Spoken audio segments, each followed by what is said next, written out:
It's Max Rice Tonight. Hey everyone, we're here with a very special fifth episode of Max Rice Tonight with the man, Miles Stroter, TV star, film star, and director. How you feeling, Max? I'm feeling pretty good. How are you doing? How are you? I'm doing well, man. Trying to not to look at social media. Trying my best not to look at the news. I went for a bike ride with my mom this morning. That was dope. I just had some lunch outside under the umbrella. Then I laid on a hammock, listened to some jazz music. Just being real calm, you know? And that's something I want to talk about because you're an example of someone that, like, the greatest story of just someone that has a dream, like, vocalizes what they want to do and accomplished it and kept your head even in the face of a lot of, like, hate and criticism. So what's your advice to a lot of people that aren't at your level, that aren't on TV and aren't in movies, but, like, have a dream, have a vision? Vision and direction and faith. I'm so in tune with the higher power that I don't believe anything other than that I can have my heart's desires if I put in the work and stay the course, you know?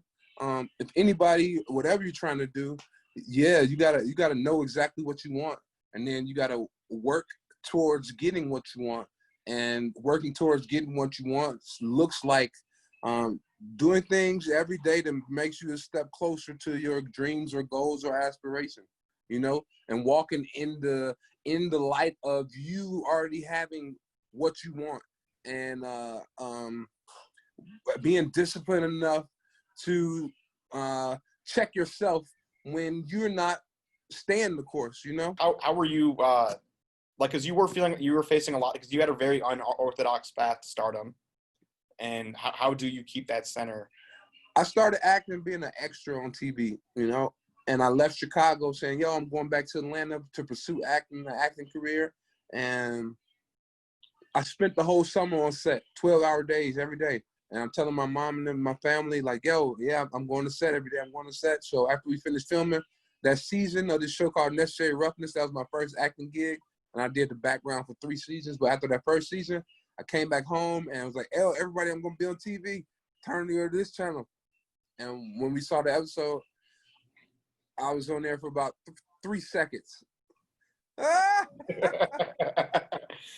was laughing at me, bro. I'm like, man, bro, they playing me, bro.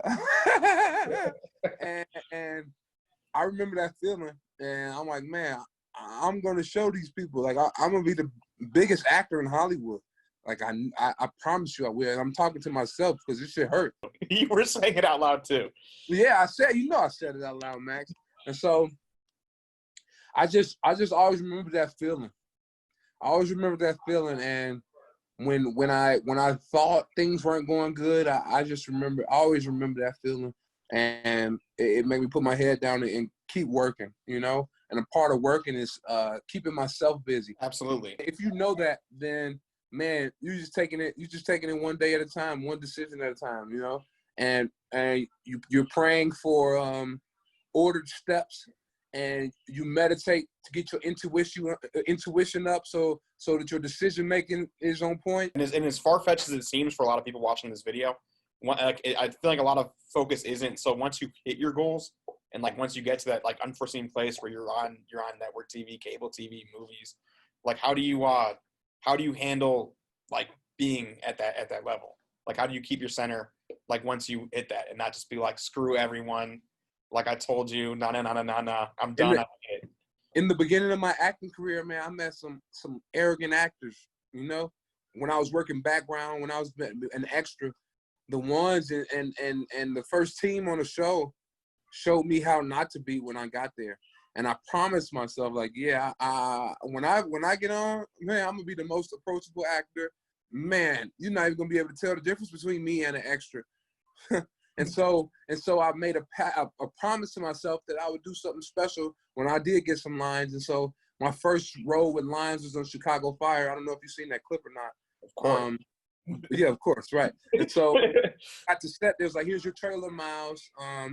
Man, let us know what you want to eat. And I'm like, yo, where the extras eating at? And he was like, oh, in that building over there, just on the first floor. So I left my trailer and I went grabbed a plate at the extras. They weren't even eating the same food I had access to. I went and grabbed a plate with them. I'm going to set amongst them, and that's how it's supposed to be. And so I've carried that through my career, man. Treat everybody, man. Treat everybody how you want to be treated. Life is real simple, man. That golden rule stuff is really basic, but it's really the key that you should carry with you throughout your life, you know?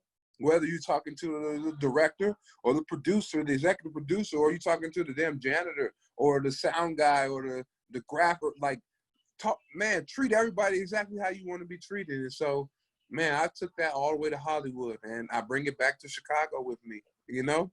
Seems simple, but hard for a lot of people. Right? So I've heard from a lot of football players that there's a parallel between the entertainment industry and like Yeah. being a football player. Do you see the same thing? If you take what you learn in football, the life skills, like teamwork and hard work, tenacity, accountability, those things, and you apply it to any aspect of your life, I guarantee you'll be successful. And I feel like most football players don't understand the transition from not playing football to doing what's next in their career or life. And I feel like eventually I need to write a book teaching that process, or making that process a little bit easier. But like I was saying, I took 2 years off of acting in 2015 and 2014, 2015, right around the time I met Gaines, and then when I met you. And man, we were just out here hanging out every day, shooting videos every day, kicking it at D Gaines' crib, and I got a random call from a casting director when I was sitting at the D Gaines' house, like, "Hey man, we want to cast you for this show, The Quad." I'm like, "Oh snaps, let's do it." And I'm like, "Yo, where we filming at?" "We filming at Morehouse." I'm like, "Wow." And so we're filming. My first day on set, we're filming, and my teacher is played by this lady, Jasmine Guy, and we're walking on campus, and she's telling me how she grew up across the street and how this is so like such a divine moment for her. And then I told her, like, "Man, I got an even better one. I was at my old school, and I was watching you on school days." She's the lead in School Days. No way. You on School Days, and I'm like, "Man, I want to experience that." I'm about to transfer to a black college. So I transferred to Morehouse, and now 7 years later, look at, you're my teacher on this show, and we're filming at Morehouse. She's like, "I just got chills.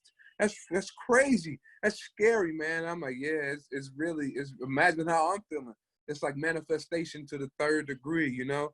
And so I've been getting a lot of confirmation from the universe, letting me know that I'm on the right path. Yeah, it's hard to argue against destiny. Come on, you can't argue against destiny, and that's the bottom line. You mentioned D Gaines too. Shout out to D Gaines, because his couch has produced a lot of destiny. Exactly. People. Exactly. But no, so that's amazing. And now most recent show is on Quibi, which is just super cool. And it's Kirby Jenner, who I've been a fan of for a while. I'm so happy. How's that? No, first of all, how's it working for Quibi? Going from CBS with Chicago Fire, HBO with Insecure, BET with The Quad, to Quibi, which is a totally new platform version of a network. How is it working on a Quibi project? I feel like we're pioneers, you know. I've been able to go up to the Quibi office. I went to the soft premiere of the soft launch of the network, and I walked in there, and Jeff Katzenberg and all, like, the whole staff of Quibi is like, "Hey, you're the guy from Kirby, man." No way. Famous. And I'm like, "Hey, how you guys doing?" You know, they said, "Man, the next time we see you, dude, you're gonna have to walk around with security." I'm like, "Wow, this is something." So, man, so far my experience with Quibi has been very, very unique, you know. It's been different because it's like TV in short form, you know. And so we film differently, like You mentioned improv, a lot of improv. A lot of improv, bro. And just throw you in a scenario and they say go. And I'm a silly guy, and so I love that, man. And so a lot of freedom in my art form, you know. I could go crazy, and I love that for that, you know. Shout out to Kirby, love you, bro. Shout out to the Kardashians. They don't get enough love, honestly. bro. We were talking about that earlier. They've like really changed the culture in like so many different ways. They really have. They get a bad rep. Like it's sticking together despite all. Like that's what I love too is they fight, but they're all still together. That's the motto right there, you know. And they're such sweet people. I've enjoyed filming. We've been filming at the house, dude. You know, you see the statue Kirby got made for his mom, bro? Yeah, that was so Yeah. good. Shout out to Chris, man. We love you, dude. Another thing I want to talk about. So you have all this experience with the machine, so to speak, and all these networks, but at the same time, you've been making independent movies. So can we talk about Karma 1? Man, initially I wrote at D. Gaines' house. I wanted that to be his first movie to, you know, like I wrote it for him to film, and something happened to where we didn't film it, and so I found another director to film it, and we shot it. After I did the first season of the Quad, I took the money from there and I bought a bunch of like the sound equipment, and I flew a couple actors in from LA. And I just wanted to be able to afford some dope Chicago actors the opportunity to act on a large scale, because I've been blessed to be able to act in many different cities in LA, Atlanta, Chicago. But my goal in life is to be able to flatten the learning curve, and provide opportunities for younger generations that I didn't get provided for myself. A lot of great young actors that are already accomplishing great things. Like Exactly. Like he Exactly. joining on the stage, on the Oscar stage. I figured like, man, if I put together an ensemble cast of some people that's already on, so I called up my boy Chris Lofton that's on Ballers. I had him come and play the big brother in the movie, and then I casted a bunch of new actors. One of the actors, Khalil Everidge. Karma was his first project. 2 months later, he got casted for this new movie called Beats on Netflix. Now he's with a big management company in LA, Artist First. He got signed to this Buckwall agency. He's a superstar now, and it all started with Karma. So it's been very fulfilling being able to see the fruits of my labor. Yeah, and then also Karma 2. So first of all, watch Karma 1. If you're watching this now, I'll put the link. I got the link up on my Instagram. My Instagram name is Miles J. Stroter. The link to Karma is in my bio. Also, I'm no bullshit. It's a great movie. It's funny, it's honest. It's honest. It shows perspectives of the black plight, you know, on the south side of Chicago. And with what's going on right now, it kind of puts a microscope on a big issue that we're dealing with was police brutality, you know. So definitely go check that out. We premiered in the film festival, the Pan African Film Festival in LA last year, and this year, the end of last year, we were in the Southside Film Festival in Chicago. And as soon as I finish filming Karma 2, we're going to show it 1 and 2 at the Hyde Park at Harper Theater. So be on the lookout for that. Follow us on Instagram at Karma Movie Shy. And for all the updates and premiere information coming to a city near you. And so it doesn't matter what you want to do. It is possible. And yeah. I think the confidence really helped. I'm just speaking. I think the confidence helped you achieve your goals. Would you agree? Real, dude. Yeah. Yeah. I'm crazy, but that's what it takes, dude. It really takes that belief system in yourself to make things happen and to get things done and to execute. You got to believe that you can execute, because everybody got ideas, you know. But man, it takes a whole different level of stick-to-itness and execution to make things go from a vision to on paper to materializing what you saw in your mind. Absolutely. I'm reminded of the Albert Einstein quote about how it took him 100 tries to make the light bulb. Yeah.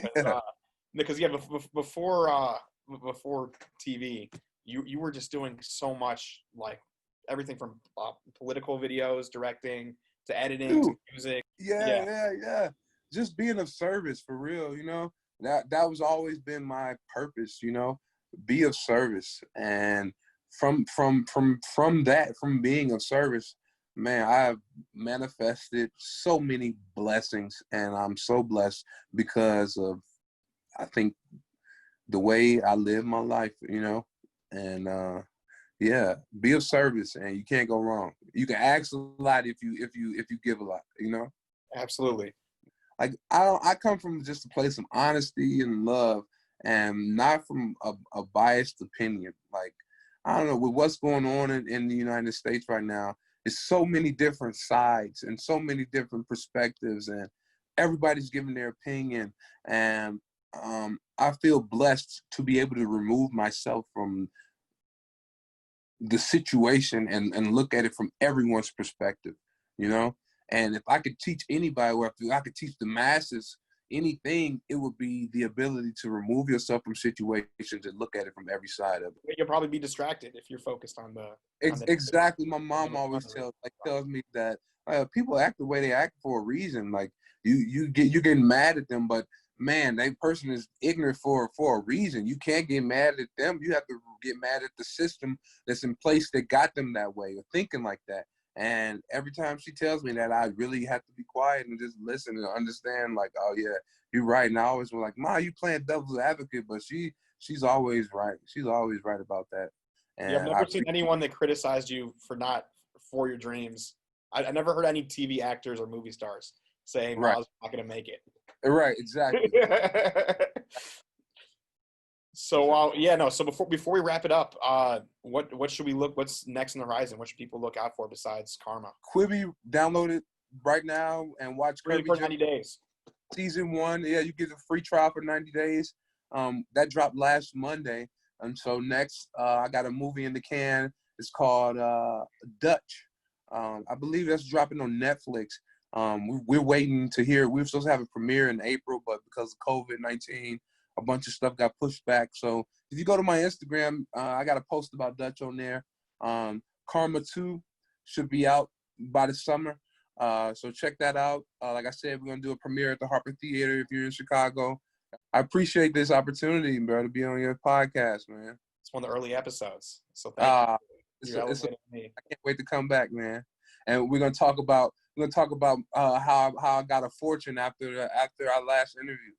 Absolutely. Thank you.